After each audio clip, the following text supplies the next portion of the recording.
నమస్కారం. TET, DSC, గురుకులం వంటి పోటీ పరీక్షల్లో ఫిజికల్ సైన్స్ విభాగంలో ఫోర్స్ చాలా ముఖ్యమైన అధ్యాయం. ఈ వీడియోలో మనం ఈ చాప్టర్ నుంచి వచ్చే ప్రశ్నలకు సరైన సమాధానాలు ఎలా రాయాలో, ఏ పాయింట్స్ తప్పనిసరిగా రాయాలో తెలుసుకుందాం. పరీక్షల్లో మంచి మార్కులు సాధించడానికి ఇది మీకు ఉపయోగపడుతుంది. ఈ వీడియోలో 3 రకాల ప్రశ్నల గురించి డిస్కస్ చేయడం జరుగుతుంది. కొన్ని ఈజీ లెవెల్, మరికొన్ని మీడియం లెవెల్, మరికొన్ని హయ్యర్ ఆర్డర్ థింకింగ్ ప్రశ్నల గురించి డిస్కస్ చేద్దాం. టెట్ ప్రీవియస్ క్వశ్చన్ పేపర్స్ మనం అనలైజ్ చేసినట్లయితే ఈ విధంగా వస్తున్నాయి.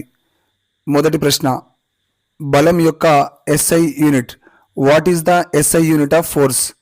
ఏ joule, B newton, C watt, D dyne. ఇక్కడ ఆన్సర్ బి న్యూటన్. మరి జౌల్ అనేది ఎనర్జీ యొక్క యూనిట్. వాట్ అంటే పవర్ యొక్క యూనిట్. డైన్ అనేది ఇది ఫోర్స్ యొక్క యూనిటే అయినప్పటికీ ఇది సిజిఎస్ యూనిట్. రెండవ ప్రశ్న, ఫోర్స్ అంటే ఏమిటి? What is force?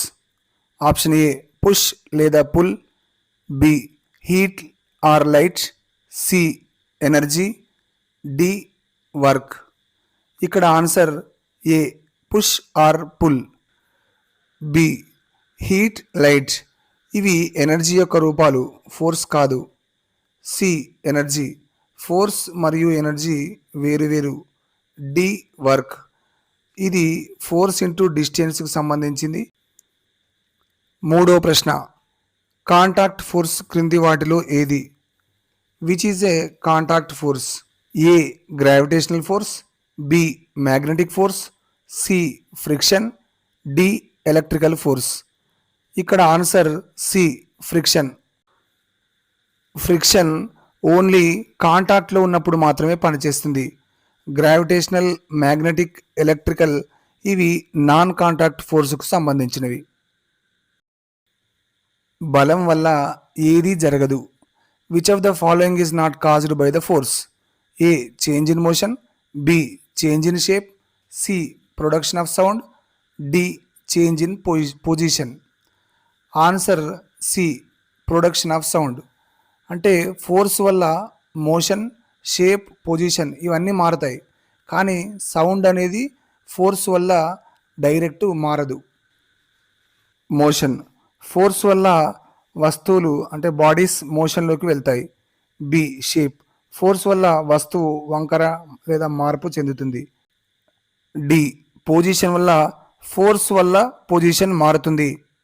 ఇక ఐదో ప్రశ్న, ఎర్త్ మనల్ని లాగేది ఏ బలం వల్ల? Which force pulls us towards to the earth? A normal force, B friction, C gravitational force, D magnetic force. ఇక్కడ ఆన్సరు గ్రావిటేషనల్ ఫోర్స్. అంటే భూమి మనల్ని ఏ ఫోర్స్ వల్ల తన వైపు లాగుతుంది అంటే గ్రావిటేషనల్ ఫోర్స్. ఎందుకు సరైంది? ఎర్త్ మనల్ని ఆకర్షించడం గ్రావిటేషనల్ ఫోర్స్ వల్లనే జరుగుతుంది. ఏ నార్మల్ ఫోర్స్, ఇది వస్తువును సపోర్ట్ చేస్తుంది, ఇది అట్రాక్టింగ్ ఫోర్స్ కాదు. బి ఫ్రిక్షన్, ఇది వస్తువుల కదలికలను ఆపోజ్ చేస్తుంది. సి మ్యాగ్నెటిక్, ఇది కేవలం మ్యాగ్నెటిక్ వస్తువులకే పనిచేస్తుంది. అంటే కరెక్ట్ ఆన్సర్ గ్రావిటేషనల్ ఫోర్స్. ఒక బంతిని తన్నడం వల్ల బంతి కదిలింది. ఏ బలం వల్ల ఇది పనిచేస్తుంది? A ball moves when it is kicked. Which force acts? A muscular force, B magnetic force, C friction, D gravity. Answer is muscular force. ఇది ఎందుకు సరైందంటే కాల్ మజిల్ శక్తిని వాడి బంతి కదులుతుంది.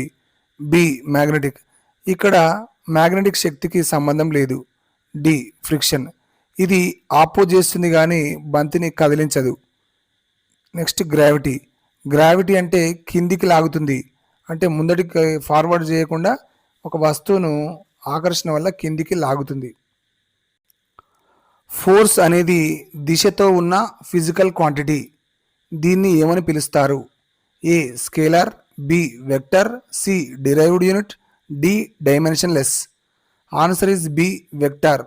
ఎందుకంటే ఫోర్స్కి మ్యాగ్నిట్యూడ్ ప్లస్ డైరెక్షన్ ఉంటాయి కాబట్టి ఇది వెక్టర్. A scalar. స్కేలర్ అంటే డైరెక్షన్ ఉండదు.